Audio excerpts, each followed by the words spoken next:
దాని మీద మేము ఇవాళ నిరసన కార్యక్రమాలు చేస్తూ దాన్ని డైవర్ట్ చేసే కార్యక్రమాలు, ఎవరో ఒకరిని అరెస్ట్ చేయటం, లేదా ఎవరో ఒకరి మీద ఎంక్వైరీ వేయటం, ఎవరో ఒకరి మీద పిలిపించడం, ఒక సిట్ వేసి అది సిట్ స్టాండ్గా పెట్టుకోవటం.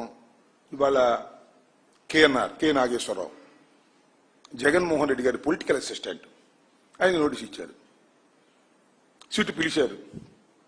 సిట్ పిలవంగా లోపల వాళ్ళు కథ రాస్తారు, బయట మన ఆంధ్రజ్యోతి రాధాకృష్ణ, మన కిరణ్ వీళ్ళు ఒక చోరీలు రాస్తారు. ఫ్రంట్ పేజీలో డైవర్ట్ చేసేటువంటి కార్యక్రమం, భయపెట్టేటువంటి కార్యక్రమం. అదేవిధంగా మన అధికార పద్ధతిగా ఉన్న శివశంకర్ రెడ్డి మన ఆఫీసులో పనిచేస్తాడు. వీళ్ళ మీద స్టోరీలు రాసి భయపెట్టాలని ప్రయత్నం చేస్తారు.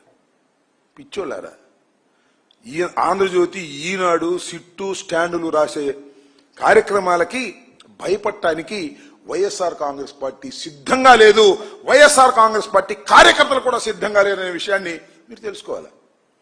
ఏమిటి అన్యాయం నాకు అర్థం కాల.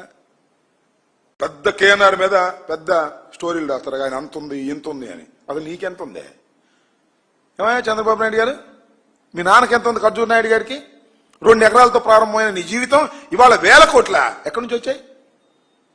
దానికి సమాధానం లేదు. ఇలాంటి కార్యక్రమం అనే కాదు, కిరణ్ వాళ్ళ నాన్న పచ్చళ్ళు అమ్ముకున్నాడు కాదా, ఆంధ్రజ్యోతి రాధాకృష్ణ సైకిల్ దొక్కుంటూ వెళ్ళాడు. ఏంటి అని నాకు అర్థం కాల. ఇలా మా మీద పడేటువంటి కార్యక్రమాలు మీరు చూస్తున్నారు. అంతేకాదు, అయ్యా నారా చంద్రబాబు నాయుడు గారు, మీకు ఒక పిఏ ఉండేవాడే శ్రీనివాస్, గుర్తుందా? 2000 కోట్లు స్కామ్ చేశాడని నోటీసులు ఇచ్చారు, విచారణ జరిపారు, మధ్యలో వెళ్ళిపోయాడు. శుభ్రంగా 7 సముద్రాలు దాటించేశావు, దాటించేసి అమెరికాలో పెట్టావు. మళ్ళీ నీ ప్రభుత్వం వచ్చినా తీసుకొచ్చావు. ఏ అంత భయం? సిన్సియర్ అయితే అందువల్ల ఇవాళ కేఎన్ఆర్ని ఫిక్స్ చేయాలనుకుంటున్నావు నువ్వు? మేము భయపడతాం అనుకుంటున్నావా? మేము 7 సముద్రాలు దాటి పారిపోతాం అనుకుంటున్నావా? ఇక్కడే ఉంటాం, ఎదుర్కొంటాం, గుర్తుపెట్టుకోమని కూడా ఈ సందర్భంగా నేను మనవి చేస్తున్నా. భయపెట్టాలని వైఎస్ఆర్ కాంగ్రెస్ పార్టీ నాయకుల్ని, కార్యకర్తల్ని నువ్వు ప్రయత్నం చేస్తే చివరికి నువ్వు భయపడాల్సిందే. అయిపోయింది, 2 సంవత్సరాలు అయిపోయింది. రేపు 9వ తారీఖుతో ఇంకా 3 సంవత్సరాలు ఉంది. 2 సంవత్సరాలని టైము, 3వ సంవత్సరం యుద్ధానికి సిద్ధం. ఈ 2 సంవత్సరాల తర్వాత నువ్వు ఇప్పుడు ఆడుతున్నటువంటి వికృతమైన ఆటకి ప్రతిఫలం అనుభవిస్తావు, గుర్తుపెట్టుకో. అడ్డగోలైన ఆట ఆడుతా ఉన్నావు. భారతీయ జనతా పార్టీ దగ్గర ఎన్డీఏలో ఉన్నాననే ఉద్దేశంతో, కానీ ఎన్డీఏ కూడా నిన్ను నమ్మిద్దని నేను అనుకోను. ఎందుకంటే పచ్చి మోసగాడివి, ఇప్పుడు ఎలా ఉంటావో తెలియవు, ఎవడికి రాజ్యసభ ఇస్తానంటావో ఎవడికి ఇవ్వనంటావో తెలియదు. నీకు జుట్టు దొరికిందంటే కుమ్మి పారేస్తావు. ఈ విషయాలన్నీ కూడా వాళ్ళకు తెలుసనే విషయాన్ని కూడా నేను ఈ సందర్భంగా చెప్పదలుచుకున్నాను. ఇలాంటి దుర్మార్గమైనటువంటి రాజకీయాలు సిట్టాడినా లేదు, ఆంధ్రజ్యోతి, ఈనాడు, కిరణ్, రాధాకృష్ణ మీరు ఆడినా అయ్యా ప్రతిఫలాలు ఉండవని కూడా ఈ సందర్భంగా చెప్తున్నా. ఏదో కాస్త కష్టపడతాం, కాస్త ఇబ్బంది పడతాం మానసికంగా, అంతే తప్ప ధైర్యంగా ఎదుర్కొనే కార్యక్రమాలు తప్పనిసరిగా చేస్తామని ఈ సందర్భంగా చెబుతూ, మమ్మల్ని గొడ్డలి పార్టీ అనేటువంటి నారా చంద్రబాబు నాయుడు గారి జీవితం అంతా ఆయన ఎదుగుతూ వచ్చాడు. పాపం ఒక శాసనసభ్యుడు, మంత్రి కాంగ్రెస్ పార్టీలో, తర్వాత తెలుగుదేశంలో మంత్రి, తర్వాత ముఖ్యమంత్రి, చాలాసార్లు ముఖ్యమంత్రి.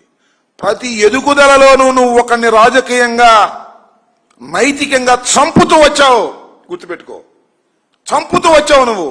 ఎన్టీ రామారావు గారిని వెన్నుపోటు పొడిచావు, నీ బామ్మర్దుని వెన్నుపోటు పొడిచావు, నీ బామ్మర్ది కొడుకుని వెన్నుపోటు పొడిచావు, నీ తోడలను వెన్నుపోటు పొడిచావు, నీ తమ్ముడిని వెన్నుపోటు పొడిచావు. మొత్తం ఎన్టీ రామారావు గారికి సంబంధించిన కుటుంబాన్నంతా వెన్నుపోట్లు పొడుచుకుంటూ నీ రాజకీయంలో పైకి వచ్చినటువంటి దుర్మార్గమైన రాజకీయాలు తప్ప ఫెయిర్ పాలిటిక్స్ కావు. ఇవాళ కూడా నువ్వు ఫెయిర్ పాలిటిక్స్ వాడలేదు. ఓ పక్కన కాంగ్రెస్ తో ముసుగులో వ్యవహారం చేస్తావు, బహిరంగానేమో బీజేపీతో చేస్తావు, అక్కడేమో రేవంత్ రెడ్డితో ఉంటావు. ఇలాంటి దుర్మార్గమైన రాజకీయాలకు సరైన సమాధానం చెప్తారు ప్రజలు. కాకపోతే 3 సంవత్సరాలు టైం ఉంది. ఏదో మన కూటమి వ్యవహారం, లేదా ఏదో పరకాల ప్రభాకర్ గారు చెప్పినట్టు మరి ఈ ఈవీఎం మిషన్లో ఏం జరిగిందో తెలియదు, కానీ ఏదో అధికారం వచ్చింది మీకు, శాశ్వతం కాదు ఇది. ఇదే చివరి అధికారం. దీన్ని భూస్థాపితం చేయడానికి మీ అబ్బాయి రెడీగా ఉన్నాడు, సీనియర్స్ కూడా అనుకున్నారు. ఇప్పుడేం బయటపడదు, కానీ 3 సంవత్సరాల తర్వాత వాస్తవాలు బయటకు వస్తాయని కూడా ఈ సందర్భంగా చెప్పదలుచుకున్నాను.